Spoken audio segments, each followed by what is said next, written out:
Hello and welcome to Rajya Sabha Television. You're watching The Big Picture with me, Frank Pereira. Manipur has turned into a land of turmoil with a multiplicity of issues like economic blockade, militancy, fake encounters, Armed Forces Special Powers Act and territorial integrity keeping the state restless.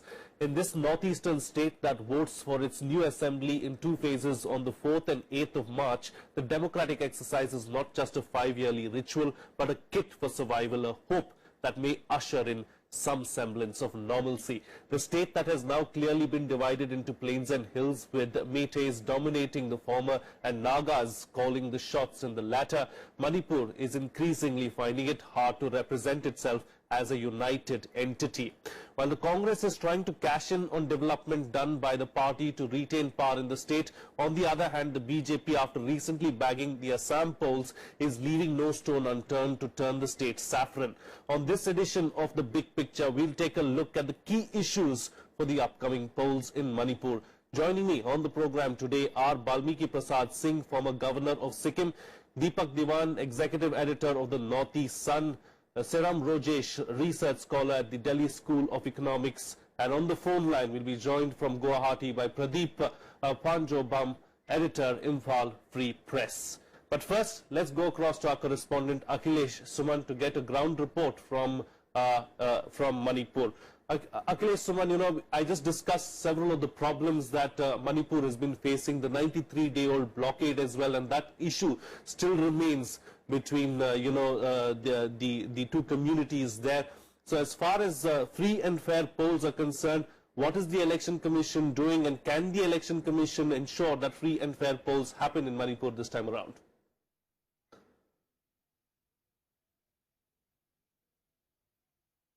Actually, Frank, a free and fair election is a very misnomer term now in Manipur, because see, it can be fair election, but it may not be free, because Naga outfit, United Naga Council has put a blockade, and that is affecting the economic condition of whole of the state. And people in the Imphal Valley, the major plain areas of Manipur, they are really facing a very grievous situation. And you can see that this was a very manipulating manner it was put by the Ibobi Singh.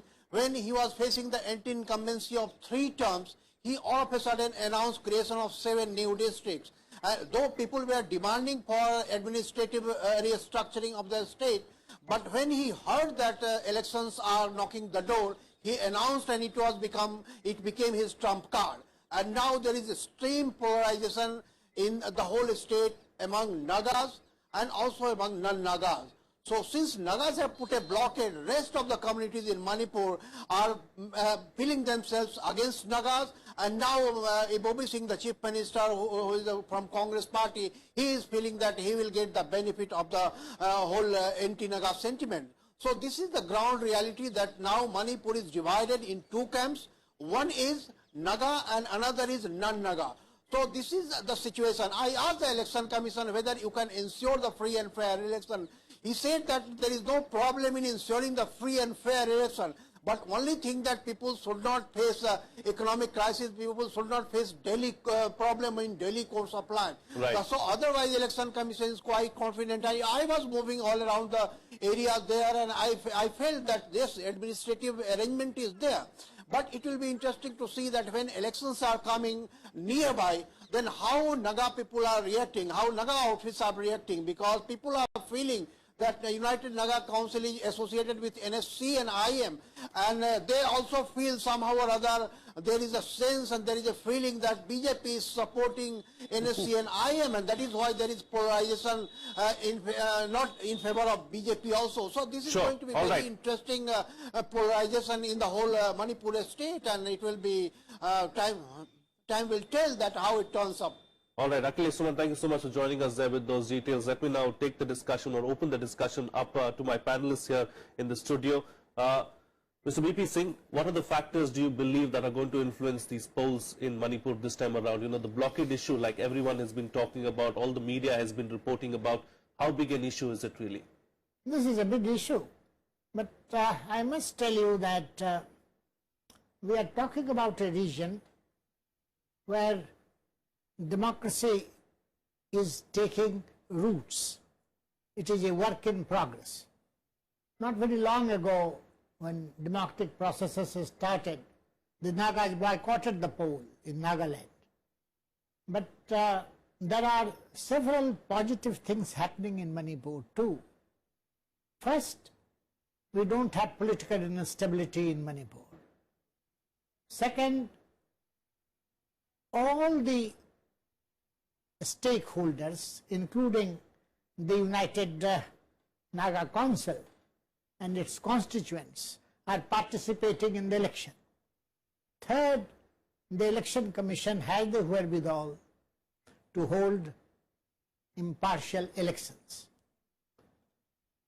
I am hopeful that the elections will solve many a problem.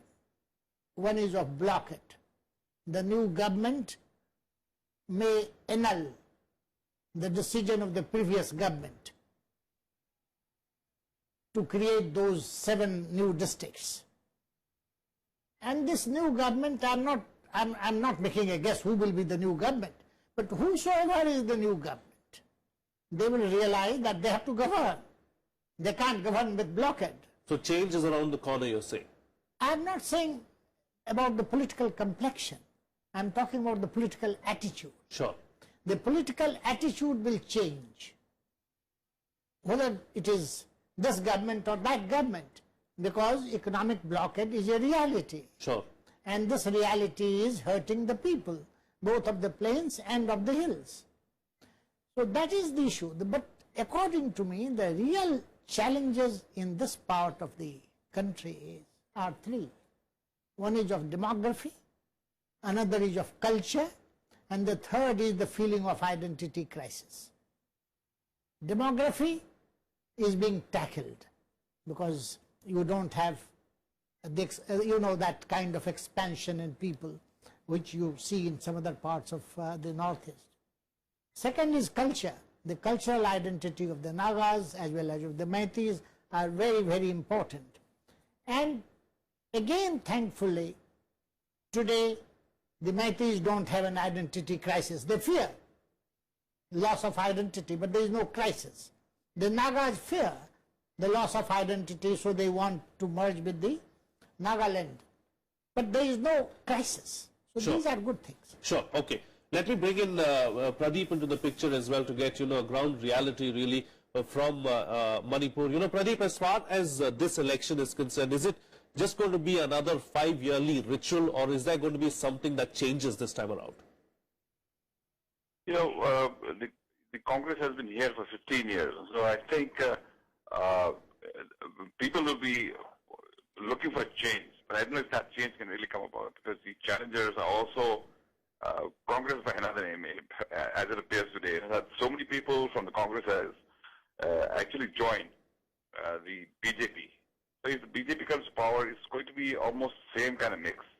So I don't know if the people will be satisfied at the end of the elections, whoever wins, because I think it's going to be the same establishment, it's going to be the same faces, but under a different name. That kind of thing is going to be there. If the Congress comes back, of course, there is no change. If the BJP comes also, I don't know how much of change can be brought in. As for instance, take an immediate issue like the blockade over the creation of the 7 districts. Although, I must make a qualification here that the blockade began on November 1, and the districts were created in December 8, which is almost a month and a half later. It was in anticipation, not against the thing initially, but in anticipation of that thing. The UNC wanted that no districts will be created. There was a plan to create 2 districts, and one of them is Sadar Hills, and which is Kuki dominated, to be created out of Senapati, and the other one is Jiribam in the Assam border.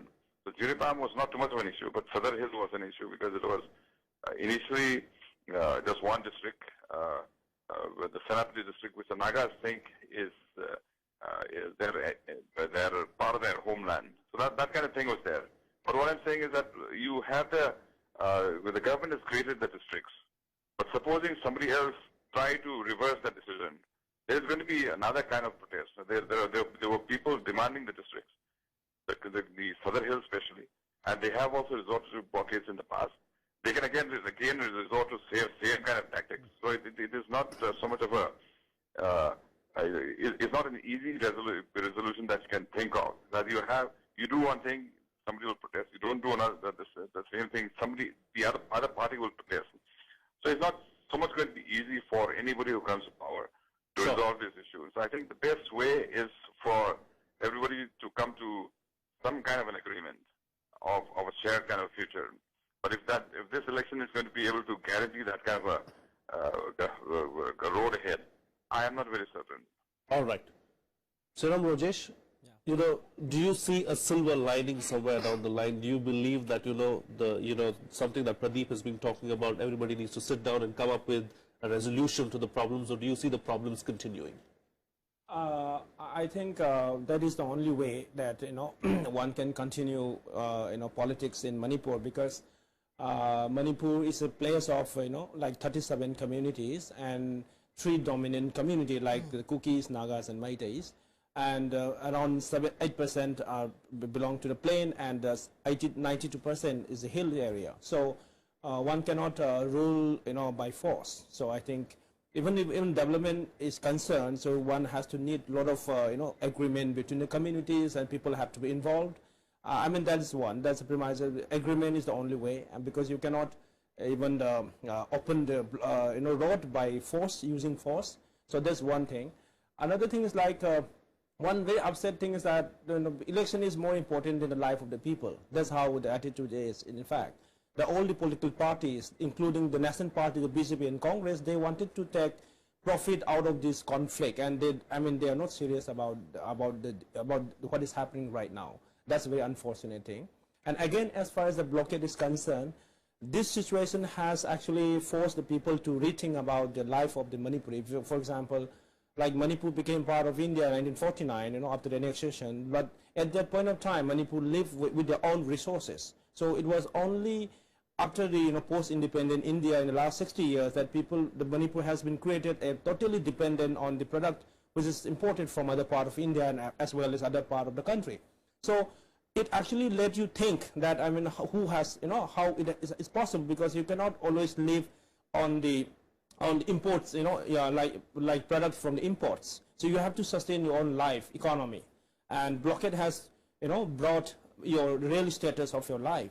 And unfortunately, in the last 60 years, like in Manipur, like in all the green revolutions, industrial revolutions, software revolution, all these revolutions, which is actually have been created by the government of India, have not reached to Manipur, in fact. Sure. And that is the reason of how people are living.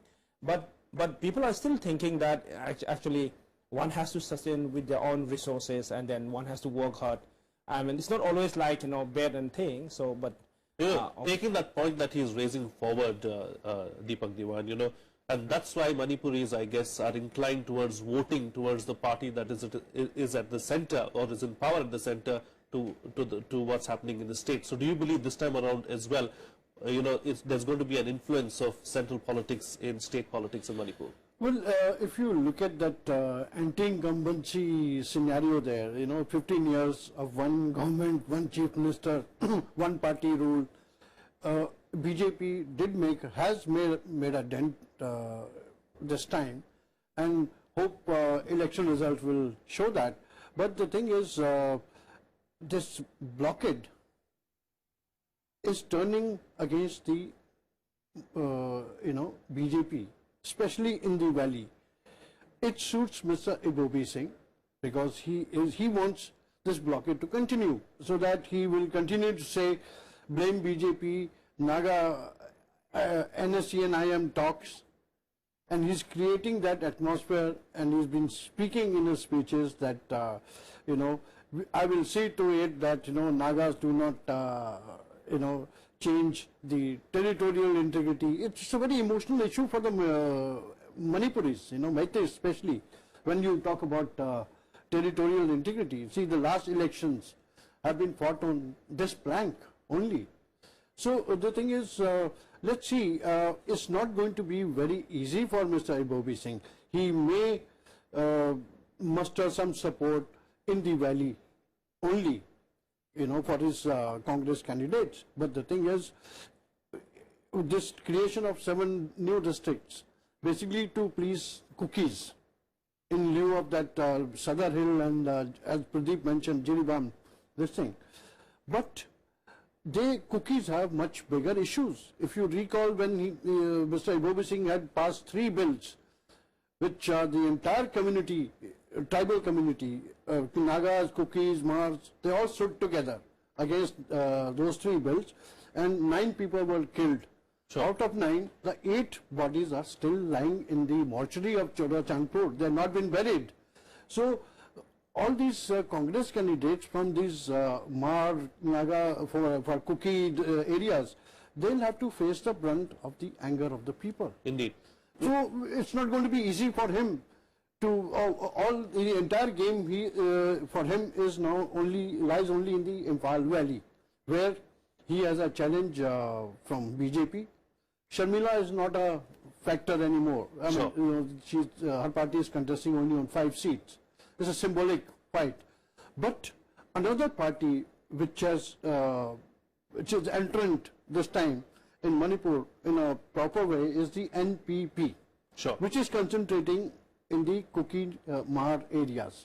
Indeed. You know, the Conrad Sangmal's party.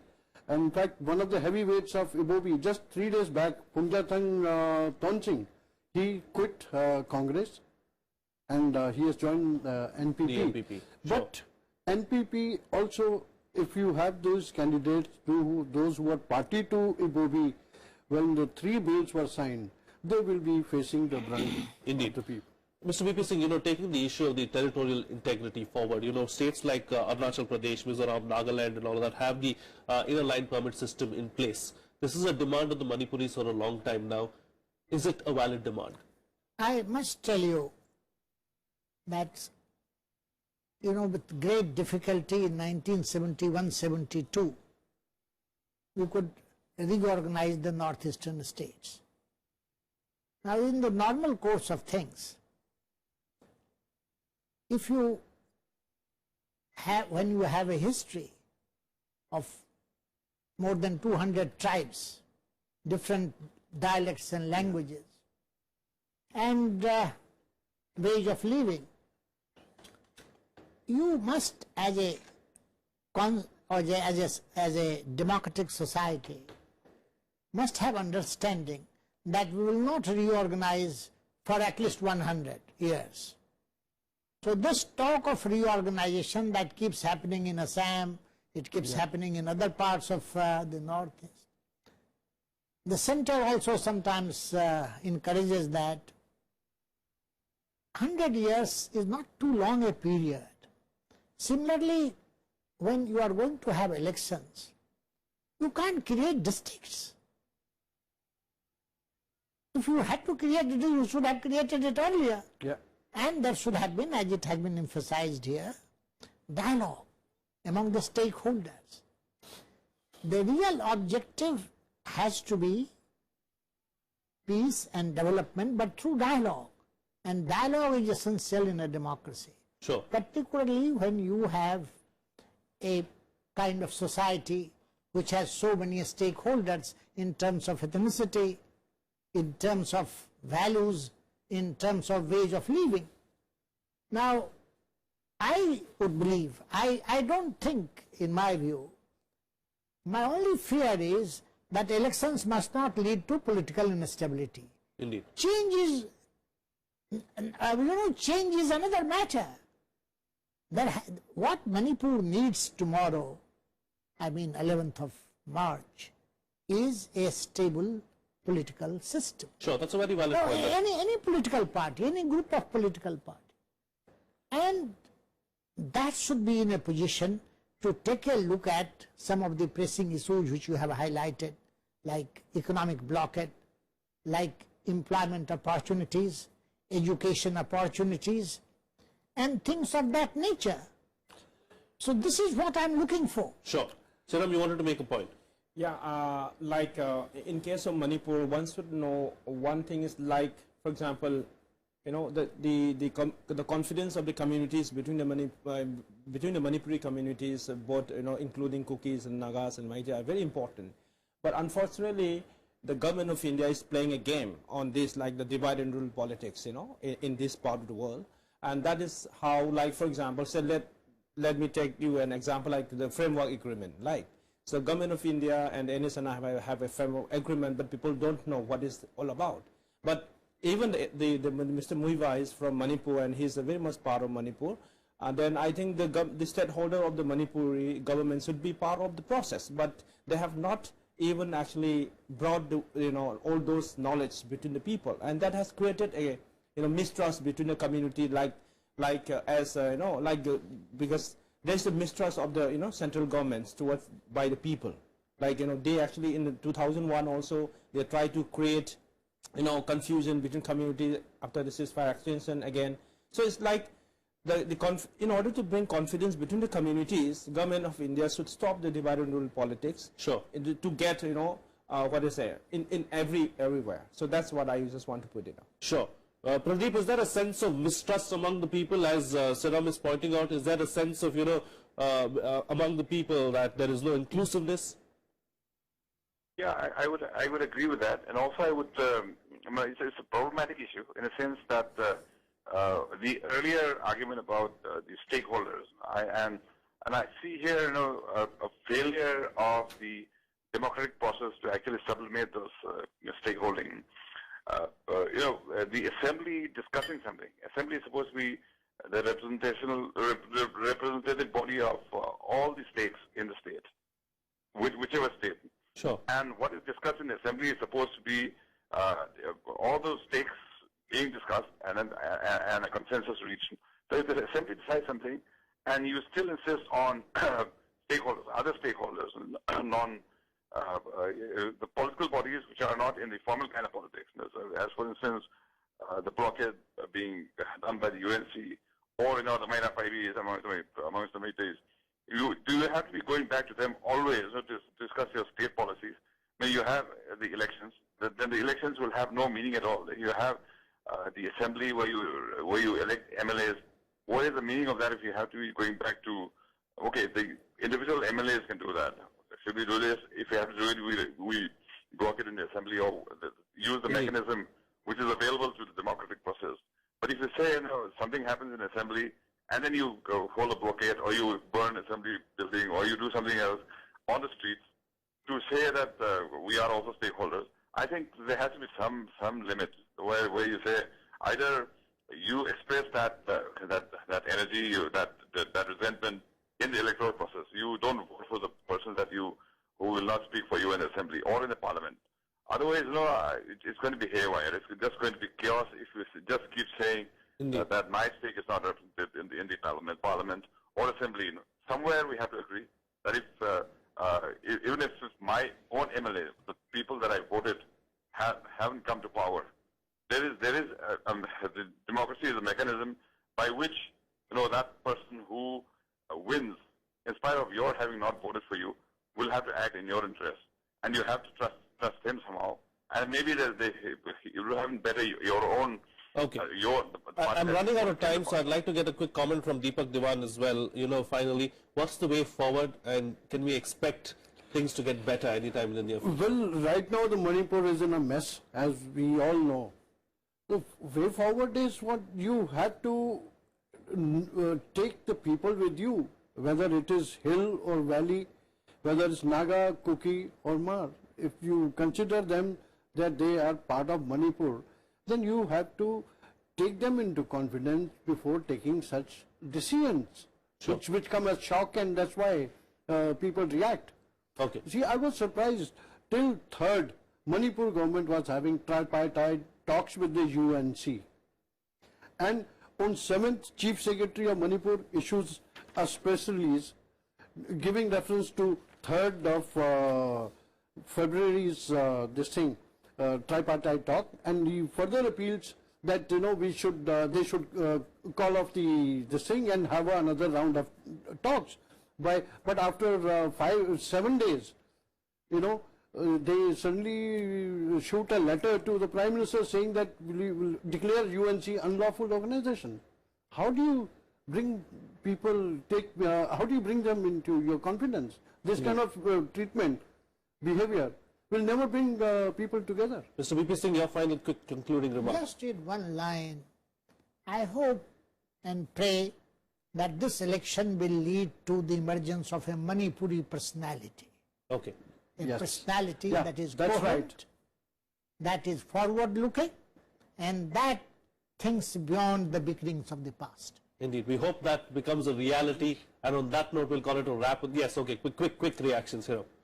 Very quick. I'm completely out of time. Yeah, I think the Manipuris are very smart people, and they know whom to vote, in fact. And you know, it's like always, you know, whoever comes to power in Delhi, so they just give vote because they also want a regular economy, salary, you know, because completely dependent economy in Delhi. So one has to break that kind of thing, and then, you know, all kind of things should be done to bring on sustainable economy within the Manipuri society. Okay, on that note, we'll have to call it a wrap on this edition of The Big Picture. Balmiki Prasad Singh, Deepak Diwan, Shriram Rojesh and Pradeep Panjubam, thank you so much for joining us on the program and putting things into perspective for us. That's all the time we have. Thank you so much for watching. See you again next time.